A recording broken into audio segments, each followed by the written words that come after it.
Hi friends, అందరూ ఎలా ఉన్నారు ఫ్రెండ్స్? మేమైతే చాలా బాగున్నామండి. ఈరోజు వీడియో వచ్చేసి ఆనియన్ పకోడీ అండి. చూసేద్దాం వచ్చేసేయండి. అయితే నేను ముందుగానే ఆనియన్ చాప్ చేసి పెట్టేసుకున్నాను అండి. అలాగే పచ్చిమిర్చి కూడా సన్నగా కట్ చేసి పెట్టేసుకున్నాను. అలాగే అవి పచ్చిమిర్చి ఆనియన్స్ యాడ్ చేసిన తర్వాత కొంచెం సాల్ట్, అలాగే పసుపు వేసుకుంటేనే లుక్ అయితే మంచిగా ఉంటాయండి. దేనికైనా పసుపు అయితే మోస్ట్లీ యాడ్ చేస్తాను. అలాగే కారం, కొంచెం బియ్యపిండి, కొంచెం శనగపిండి. నేను తీసుకున్న క్వాంటిటీకి సరిపడా అయితే చెప్పానండి. నేను ఒక గుప్పెడు బియ్యపిండి, ఒక గుప్పెడు శనగపిండి, అలాగే కొంచెం ఒక చిటికెడు సోడా ఉప్పు. మరీ ఎక్కువైతే వేసుకోకండి, ఎందుకంటే ఆయిల్ పీల్చేసిద్ది. సో ఇక ఆనియన్స్లో ఉన్న తేమంతా బయటకు వచ్చే వరకు అయితే మిక్స్ చేసుకోవాలండి పిండి. ఇక అది మిక్స్ చేసుకున్న తర్వాత ఇంకా కొంచెం వాటర్ వేసి అయితే ఇక పిండి మొత్తం కలిపేసుకోవాలి.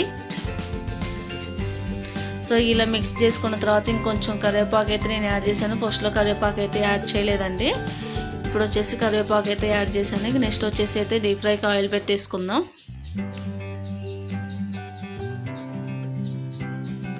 సో మళ్ళీ ఒకసారి పిండి అంతా మిక్స్ చేసేసుకొని ఇక పకోడీలు అలాగైతే వేసేసుకుందాం.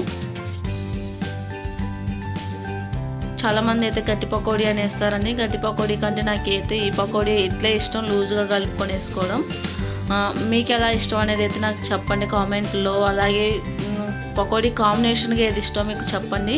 పకోడీతో కాంబినేషన్ టమాటా సాస్ అయితే చాలా బాగుంటుంది. టమాటా సాస్ అయితే నంచుకోవడానికి అయితే చాలా బాగుంటుందండి. ఇక్కడ వచ్చేసి ఇక పకోడీ కూడా వేగిపోయాయి, తీసేసుకుందాం. సో ఇక అలా వేగిపోయిన తర్వాత అయితే క్రిస్పీగా ఉంటేనే బాగుంటాయి, మెత్తగా ఉంటే అయితే బాగోదు. సో అంతగాని బ్రౌన్ కలర్ వచ్చేంతవరకు అయితే వేపేసుకోవాలి. సో తీసేసుకున్నాను అండి. ఇక పిండి మొత్తం సేమ్ అండి, అదే ప్రాసెస్లో ఇక పకోడీలాగా వేసేసుకొని వేపేసుకోవడమే అండి. సో మా వీడియో మీకు ఎలా అనిపించింది అయితే నాకైతే కామెంట్ చేయండి అండి. అలాగే మా వీడియో కనుక మీకు నచ్చినట్లయితే లైక్ చేయండి, షేర్ చేయండి, కామెంట్ చేయడం అయితే అస్సలు మర్చిపోవద్దండి. ఓకే అండి, బాయ్.